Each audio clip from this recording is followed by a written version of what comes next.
Let's take a look at this Waka UV filter. This particular one is 52 millimeters. However, they have many options available, such as 58 millimeters all the way up to 77 millimeters as well. It's made of optical glass. It's got 16 layers multi-coated, and it is 99% transmittance. I bought this to protect my actual camera lens underneath from dust and scratches.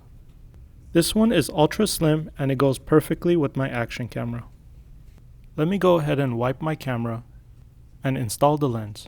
First, I'm going to go ahead and wipe the UV lens. Make sure that there is no dust on it. It's fairly simple. All you have to do is screw it into place.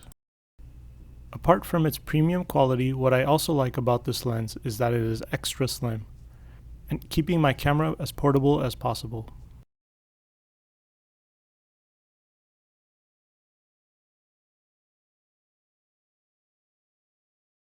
Thanks for watching, and I hope you found this video informative.